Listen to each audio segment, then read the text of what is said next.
Good afternoon, Facebook friends. How are you doing today?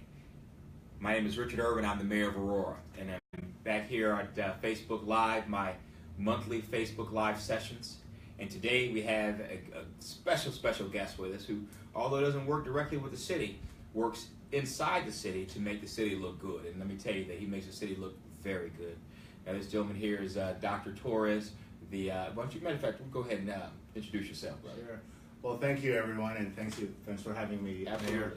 My name is José Torres. I'm the president of the Illinois Mathematics and Science Academy that actually celebrated 31 years here in the city of Aurora. Wow. I've been here, I'm just starting my 4th year, Mayor, All right. as the president of this institution. So I'm very proud to serve and take it very seriously. It's a major responsibility.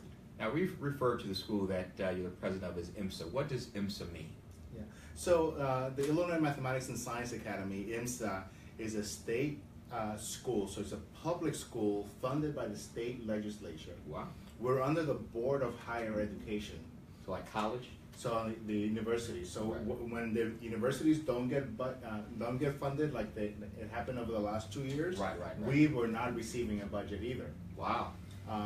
But all of us at IMSA are state employees, Okay. and so you heard that that the state employees were still getting paid, Right. and because we were still getting paid, we were able to talk to vendors and compromise and sort of hold them back so that we could pay them when we got our funding.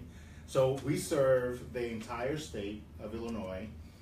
Over the last 3 years, we've had about 54 or 55 counties represented. And over the last 30 years, all but maybe 3 counties have been represented at IMSA. Students have to test in. Well, you say it's a public school, so is it free or is there a cost? There is, when you say the cost, it reminds me, last year at commencement, at graduation, I talked about the cost of IMSA.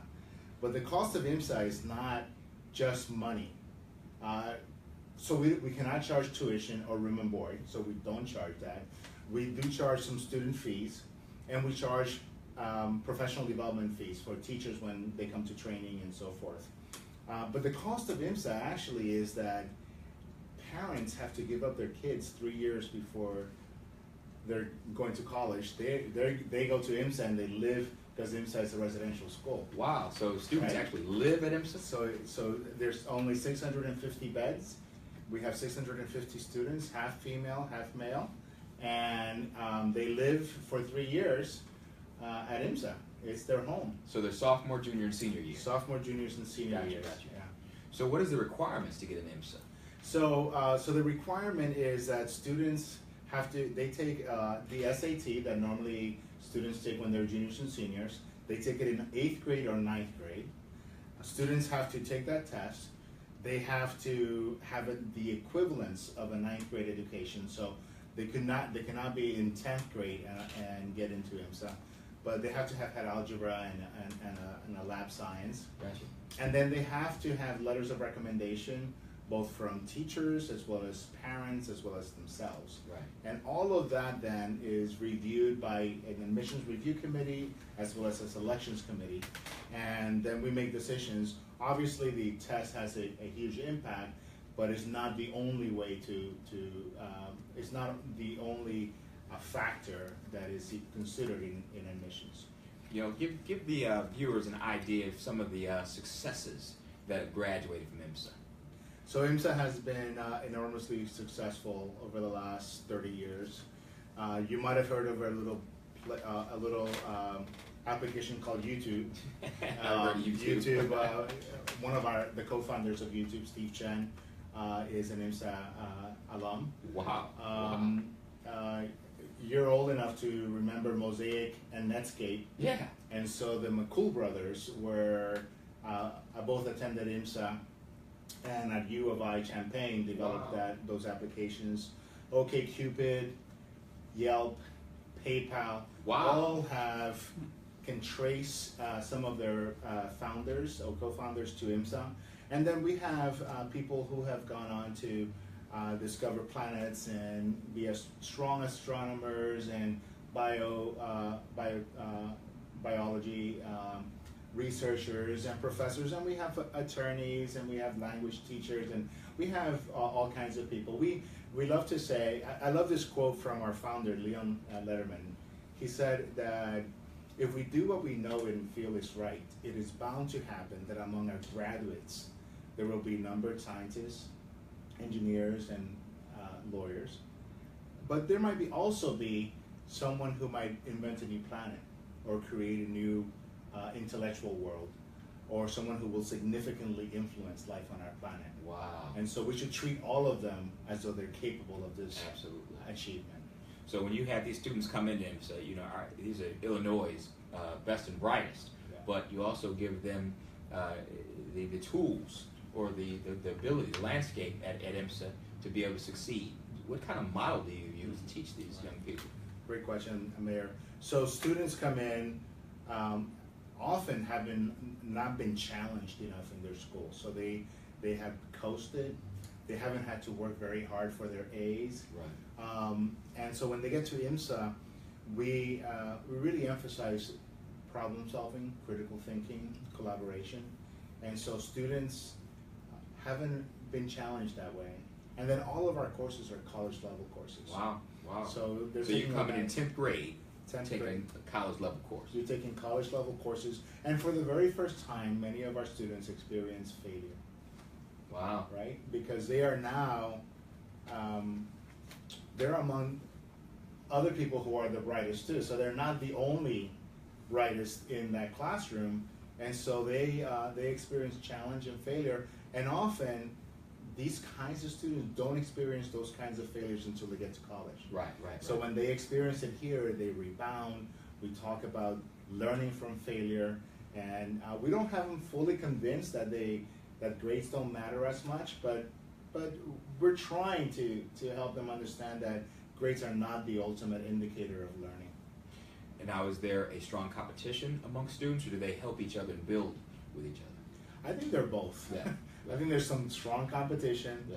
but there's also an emphasis on collaboration. I was in a classroom this morning, and the teacher didn't get any response from the students, and I thought he did a really great job of saying, look, I'm going to call at the table, talk among yourselves about the answer to that next question so that you're ready. And so they're not competing against each other individually, but now their tables are kind of getting a little bit more competitive, and they're building confidence. Great. Now, Aurora specifically, we have 6 school districts in Aurora. East Aurora School District, of course, West Aurora School District, Indian Prairie, Oswego School District, Batavia School District, and Canelan. Do we get a number of students from each of those school districts participating and attending IMSA? We do. I don't have all the details here with me today, but I know that we have students from East and West and Indian Prairie, and most of these school districts. It's funny that I know a year or 2 years ago, the next question that often comes is, do they have to live there if they live in East or West Aurora? And the answer is yes. And we recently had a student who lived on the other side of our fields. Could have went home, right? And they could have gone home, but there is a richness of conversation and camaraderie that happens when students are, unfortunately, staying up until 2 or 3 in the morning, either playing a game or discussing big ideas. And who knows, they could be rooming with the next founder of whatever social media might impact our world in an unpredictable way. Exactly right, exactly right. Now, IMSA just recently had been given a great award as the second best educational facility in the United States of America. Can you talk about that a little bit? So niche.com is a rating organization that uses an algorithm and uses surveys to determine, what are the best schools in the country. And I don't make a big deal out of that because that's a big deal. Well, I tell you what, it's a big deal for Aurora because IMSA is in Aurora. So we're typically, if we're not number one, we're usually number one for STEM teaching or for quality of faculty, and usually we get a little hit because of our sports programs. Right. the lack of sports. We have football team. we actually, our football team was undefeated for the last 31 years because we don't have one. Right. But frankly, we do have teams, and we're part of the Illinois High School Athletic Association, and actually some of our individual students are very strong in their particular areas, like running. We had a state champ in swimming a couple of years ago. Our cross country team did very well last year, and we expect them to be back this year. But no, we're not really the best in sports.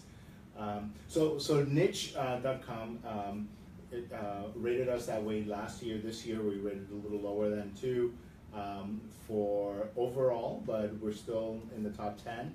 And but I think, for me, the big sort of the vote of confidence is if you are a parent of a bright student and you think that their best educational opportunity is to live away from you, that's tough, right? Yeah, it is. I like to say that when I was growing up, my parents never thought of sending my brother away because he was the good one at home. Right. But the ones who we want to send away are not the good ones. Right. And so here, parents are sending, their very best kids, sometimes young kids, because some of these students who are talented may have also skipped a grade. Yeah. And about 10% of our class, even though they come in 10th grade, they could be students who applied in 8th grade, so they're skipping 9th grade. So they could be 12, 13 years old and having basically a college experience. Wow. I have a cousin that attended IMSA, graduated in 1998 as Mel Ausler. And I remember talking to him when he was younger about not only being hard for the parents, sometimes it can be hard for the young people to leave home and be able to cope with this new experience. Can you tell the audience, what about, how do you handle the young people, for the parents listening that are thinking about sending their kids to IMSA? So how do you get the kids to be able to function in that environment? So, I was a superintendent of a local school district, not in the Fox Valley in Aurora, but in Elgin. And I never had to deal with residential students or student life or resident counselors, and here I am with 24 resident counselors. And we have a whole... You have 24 resident counselors that counsel? Oh, wow. So these are people who live in the halls. Adults? Adults. Yeah. These are usually at least with a bachelor's degree. Oh, wow. And they develop friendships, and they're the parents surrogate. They also develop not only the resident counselors, but we have student leaders, juniors and seniors, who go through training, and then they develop leadership courses for sophomores.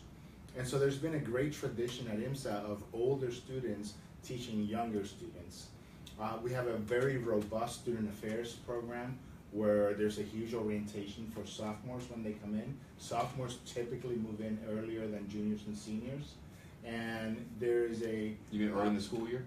So just a few days early. Got you. Yeah, so 2 or 3 days, they get orientation, they know where everything happens, they develop a lot of team building, and by this time, if you came to IMSA, you'll notice that the sophomores don't look, like they don't have like deer in the headlights kind of faces. Right.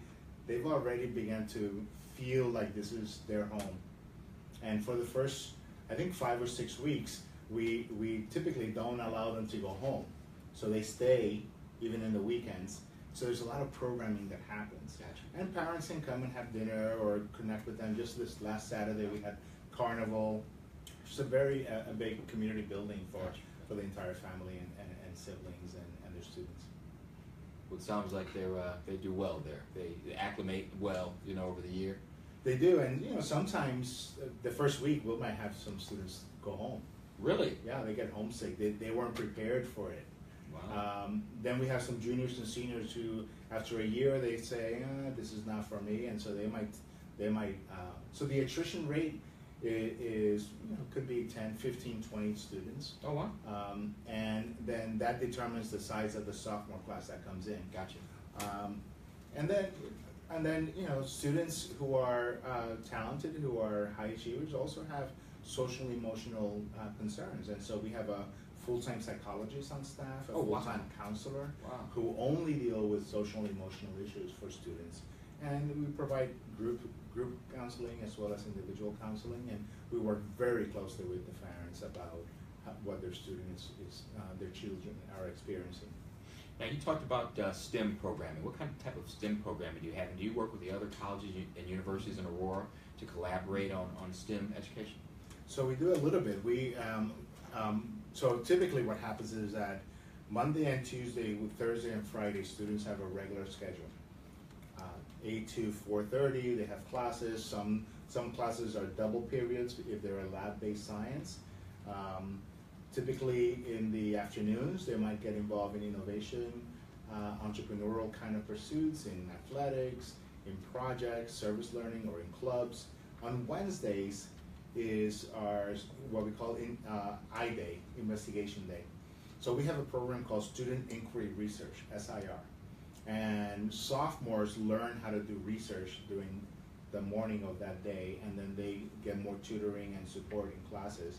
Juniors and seniors who choose to pursue an investigation then may go out to local universities or facilities like Fermi and Argonne and Northwestern, University of Chicago, any of these places where we have a partnership with them around a specific research that students might be pursuing.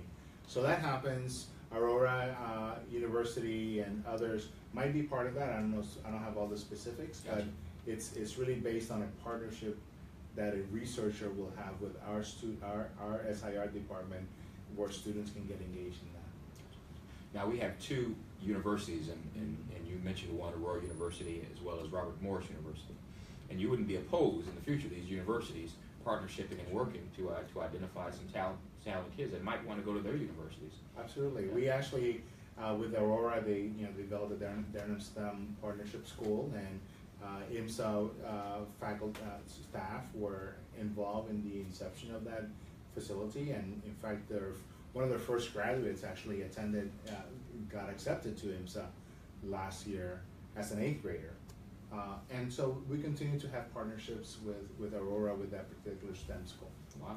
And you mentioned innovation. Now, I know you have a new innovation building, or a room that you just built. Can you explain or tell the folks on Facebook about this innovation that you're doing? So into the Stephen J. Chen Center for Innovation and Inquiry was a $1 million challenge grant by Steve Chen, co-founder of YouTube. So your student gave you $1 million. Yeah, well, he's an alum now. Right, you're an alum, right, a former student. So he challenged us.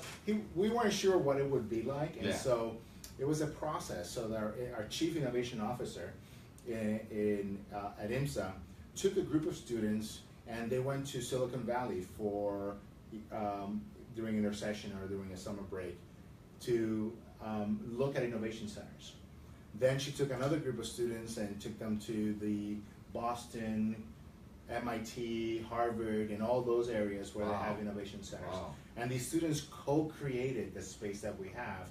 And the final year, students created this space. Yeah, the students helped to design this. Wow. And then the third year, we went to the Chicago area, Chicago and Rockford, and some of the places that have innovation centers, and questioned a lot. And so these students, with the innovation officer, worked with the architects and said, this is what is needed. So we needed collaborative spaces, and we needed a formal presentation stage, like a TED Talk stage. Absolutely. And we wanted an idea bar, and they wanted formal, what we call instructional labs, where a large group of people could actually have a class, if you will. They wanted smaller workshops, and they wanted a maker space. And so where we have 3D printers and 3D pens and some other things to actually make things. And that became a reality, and it's great to see the alumni who were part of the design phase come back and actually see the place in reality. And so even during all that time, we were testing what works in terms of programs. So we we knew that, for example, our students developed a maker squad. These were other students who knew a little bit more about 3D printing than we did, and so they organized themselves and began to teach each other and teach other students. With the Maker Squad, we have a collaboration going with Wabansi about potentially developing a certification program for other professionals and teachers and librarians who want to create these spaces. So we've been working with them potentially on a certification process as well. You know, you had mentioned that you have a Chief Innovation Officer, and that's something that we're doing new to the city of Aurora as well. Can you tell the viewers why you believe a Chief Innovation Officer is important? Sure. So, so as you know, change is hard. Very hard.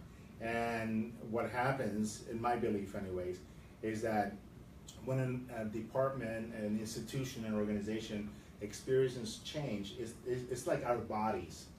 They see that as a virus, and the antibodies go back. Right. We don't want change. Change is bad. Right. So this Chief Innovation, the way that we've been thinking about Chief Innovation is, how do we create change in the edges, so that, because we already know that the institution is not going to support that. So this Chief Innovation person actually, now that we had some changes in our administration, is actually a direct report to me. And she has, I don't know, 4 or 5 people who are all funded from non-state money because it's new, and so it's really difficult to try to take the regular funds. Exactly. But and she has, I like to call it, I don't use a lot of sports analogies, but in football you had the free back. Right. They didn't have the zone to cover. They could go pretty much anywhere. Right. And what they need, from my perspective, is political cover. Right. And so that's what I provide. I provide political cover so that when she tries to do something, obviously I know about it, I'm able to say, yeah, that is part of what we want to do. So it's new. It's, with innovating, the phrase fail fast. Some of us are saying it's not fail fast, it's learn fast. Right. So we want to learn from failure, but we don't just want to fail. Right. So it's fail, learn fast. And so that's what we're trying to do with this Chief Innovation Officer and Chief Innovation at this Innovation Center at IMSA. Maybe our two organizations can collaborate and make sure we're both successful and we don't fail that fast. No, well, you want to learn. You're exactly right. You don't want to fail off. Exactly right. I want to ask you about something I think is extremely important to IMSA, important to our region, and definitely important to the city of Aurora. Next summer, you are going to be engaging in an event that will be right here in Aurora at IMSA. Can you tell our listeners about that? So yes, the International Student Science Fair it will be at IMSA June 27th through July 1st. It's the first time that this fair, and this is the 14th fair, right. So 14 years they've been doing this fair all over the world. All over the world in 14 different countries. And some countries have done it twice. In Korea, I was just in Korea this summer, and that's the second time that they've hosted. Gotcha. When I arrived, so you went to Korea to see how it's going to be set absolutely. up. Absolutely. No, when I arrived at IMSA, I had heard that there was an interest in hosting this, and so the first trip was to Australia, to Melbourne, Australia in 2014, 2015. Then when I saw what it was and that they wanted us to host, and what it meant for us to host, that we would be the first one in the United States to ever host this. Let me say this one more time. The first one in the United States of America, yeah. in the whole country. 23 countries, mostly from Asia. So what will happen in June 26 or so, Mayor, is that we will have groups of 3 students, 1 teacher, and a principal from schools in Australia, in Indonesia, in China, in Japan, in Korea, in Singapore, potentially from India, potentially from Egypt. Wow. And many other countries. Coming to Aurora to experience 5 days of collaboration. Wow. So they'll be exchanging what they've been researching. We'll take them around Chicagoland, of course, and but it will be right here on the grounds of our institution, and it'll be a grand opportunity to showcase the city of Aurora. Absolutely, absolutely. You know what? Do we have any questions? We'll take a few questions from our audience. Definitely. Stan says he sees a lot of the IMSA students involved in the community. Are there ways for younger students to be involved in IMSA without attending the school? Great. That's a great question. Thank you. So in the summer, especially, IMSA has Summer at IMSA, where there are programs for students from 3rd grade through 9th grade, where students can have summer camps, and they come in and they participate in those summer camps. Registrations are, we used to say, like hotcakes. They sell like hotcakes, right? Really? And wow. so within 24 hours and sometimes within less time, registrations fill up. There's also, with our Innovation Center that we were just talking about, there are opportunities for students to actually have a little a membership, if you will, to participate anywhere from middle school up through high school. And we have collaborated with many of the school districts that you mentioned here. When we did, for example, last December, we did a hackathon on... What is a hackathon? So a hackathon. Yeah, so It's it's a really techie thing, right? So really it's a problem-solving event. Okay. So you're not hacking stuff, hacking No. computers, or No, we're not hacking computers, but this was in collaboration with the Department of Health on a project from Governor Rauner. I sit on the Children's Cabinet, Oh, wow. and so we the challenge was, how do we educate more people about lead, the dangers of lead, and how do we get them to be tested more often? Lead in the water? Lead in the water, in the paint, Wow. all of those things. So for some time before the hackathon, students were learning about it. We called out for teams, and so we had like 8 teams from 6 different schools, including ours. And then Friday night, they spent from 4 to 9 o'clock with subject matter experts learning about lead, and then on Saturday they spent the whole day thinking of projects or products that they could develop to either educate more people, get them to test more of their children, or both. And actually a team from Oswego won the competition. Oh, really? Over IMSA kids. Wow. And their app is being actually developed by the Department of Technology Wow. in the state for the Department of Health. Wow. So this is a way that we've tried to reach out and collaborate.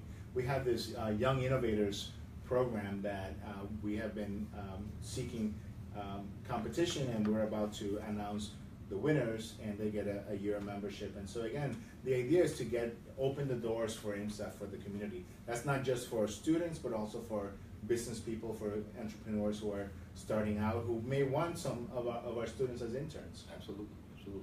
Any other questions there? Okay, you talked a little bit about growing up. Can you share a little of your history growing up and how your journey to becoming the president Yeah. of IMSA? Well, I'll be very brief. I'll try to be very brief. I grew up in Puerto Rico. Voy a hablar en español porque ese es mi primer idioma. So that's my first language, right? My first language is Spanish. And so I grew up with my grandmother and with a number of my aunts. My parents were divorced when I was 6 months old, and I grew up in poverty in Puerto Rico. And I used to say, and I said, for a long time, part of my story was that by the time I went to 6th grade, I had gone to 7 schools. Wow. And 3 years ago, Mayor, I discovered that we were homeless. We were not homeless in the typical that we were on the street, but my mom didn't really have a home. So the reason I moved so much is that we used to live with my aunts and with my grandparents. Right. But I remember 2 times in my life growing up where I had a home that it was just my mom. So out of that, Wow. and her sort of being very positive with us, she actually finished her bachelor's when I was in high school. That was very motivational to me. We said, I guess I'm supposed to go to school, and so I ended up going to a community college in Maryland, and then kept going to school, not knowing what I wanted to do, but knowing that if I worked hard enough, I wasn't the brightest guy. I just learned that if I worked hard enough, I could get smart. And so I used to say to my kids in U-46, and to my personal kids, I have 3 kids, young man by now. Work hard, get smart. If you work hard, you'll get smart. And so it was just primarily through effort and hard work that I finished my associates, my bachelor's, my master's, and then my doctorate at Maryland, and had the great opportunity to do to get engaged in good work. And as you know, as people of color, there's always this sense that you got to work twice as hard, that you got to be twice as good, and so that's always been a desire to make sure that I'm doing my part to have a seat at the table. And then my commitment, my professional commitment, and my personal commitment is to create systems that allow for more of these kinds of things to happen to other students. And so at IMSA, we've really been focusing on equity and excellence, and saying we've got to make sure that low-income, high-ability students have access to the great programs that IMSA has. And so we've been really going out and trying to reach out in that particular way. Man, I never knew your story, brother. You know, it's kind of similar to mine. I had a single mother, you know, raised my brother and I as well. We grew up in low-income housing, man, and I had no idea what I was going to be in my life. I just knew I needed to do something. Right. You know, and there was more than the environment that I lived in. So yeah, you got a similar story, right? No, absolutely. Yeah. You know, and that makes it all the sweeter when we achieve and reach back to make sure others achieve and have the opportunity to succeed as we did. And there's a sense of, you know, an internal combustion that happens that, hey, we're not just doing this for me. This is not necessarily about me. Right. This is about how do I lift others up. Right? Absolutely and right. There's a commitment, and that some people don't understand that. Yeah. You know? And it's just a feeling that you have, you know, this desire. Well, in Spanish we say ganas. Ganas. Ganas it's more than heart. Like when you think about boxers, it's more than heart. It's this deep desire that you're gonna go for it. Absolutely, absolutely. Got any other questions there, Clay? So beyond financial, what are the biggest challenges in education today? So, very complex because in education, most people have gone to public schools, and so they think that because they've gone to public schools, they know how to run public schools, right? And so I would say that getting involved is really critical. That we have a lot of professionals who are very good-hearted that want to do the right things for people, but at times, you know, you have to advocate for your child. And there is a time when sometimes parents go too far. There's I call it an invisible line. And when people ask me, where is it? I'm like, it's invisible. You just don't know until you've crossed it. Right. But, so parental involvement is critical. You've got to be on your children. You've got to be on teachers and on principals and say, look, I want the best for my child. And are we doing the best for my child? So that's huge. Getting quality staff members and talent is critically important. A lot of times, minorities have been told don't go into education because now all the fields have been opened for us. But I tell you, it is a worthwhile field, and we need people that look like us in front of our children. Absolutely. And so I encourage students of color to pursue education degrees and get involved because it is a noble profession. After I graduated from law school, I went back and substitute taught in District 131. You know, I made sure that I did it at the grade school, so other children that look like me, they could see me and they could ask me, you know, what do you do? Well, I'm going to be a lawyer, you know, and see what they say and just, you know, help them to dream about their possibilities. And I also taught college at both Northern Illinois University and Robert Morris University just to give back. You know, so you know, it was the most gratifying feeling to be able to relay information and knowledge from yourself to somebody else and have them get it. You know, but it's hard, man. You know, it's tiring. Teaching is the hardest position or job that you'll ever have. Yeah, but it's gratifying. Any more questions? You both have inspiring stories. What's one piece of advice that you can give the students to have them have a successful school year? From my position, I've already given it. Work hard, get smart. Read the chapter before you go into the class, and then read it afterward. I mean, do your part. Don't believe in excuses. And I said this at convocation. I said, if it is to be, it is up to me. Those 10 two-letter words, they're really true. If it is to be, it is up to me. There's no handouts. You got to work hard, and then seek every opportunity to get hard courses, because it's about learning, not about an A or B or C. You know, I always tell people that, you know, I think our young folks should dare to dream. You know, we don't, our kids don't dream anymore. Every great man or woman that ever accomplished any goal once had a dream. You know, so the more we dream about, you know, the impossible, the more we reach the impossible. That's right. So I always say dare to dream. So, questions? Sorry. Mayor Irvin, can you talk a little more about your education commission, and will that begin this year? Actually, that's a very good point, and one of the main reasons why we want to make sure we have these types of discussions and collaborations with our educators here in Aurora. The Education Commission is meant to bring educators like Dr. Torres together with other educators, other public servants, you know, parents, to talk about how we can move our educational prowess, our educational system forward. You know, without help from all sides, collaborating, sharing ideas, sharing best practices, sharing as much as possible about growing our students and our young people, you know, we'll never get to where we need to be. The more we talk about it, the more we collaborate, the more we work together, the more we talk about innovation, the more we, you know, come together and talk about our future in education, the better we'll be. And that's what I want this commission to be. And, you know, it's never existed before. We're creating it brand new, you know, but I know it's like you said, that invisible line. Where is it? You know, it's visible. You don't see it. This Education Commission, it can be boundless. We can do so many things. Do I know? No, I can't see it's invisible, but I know we can. I know we can. Okay. Tammy's a single mom with boys. She says it's difficult. What advice do you have for raising her sons? Well, you know, you have two products of single moms. Yeah. Single moms have done great work. It is unending, tiring work, for sure. There's no one else to rely on. But I would say to a single mom, do the best you can. Keep having high standards and high values. And even if you don't know the subject, make your children explain it to you. And because by explaining, they'll learn it. And have kids, younger or older kids, read to you. Even when you're cooking or when you're doing chores, that's a fine time. And have high expectations for your children.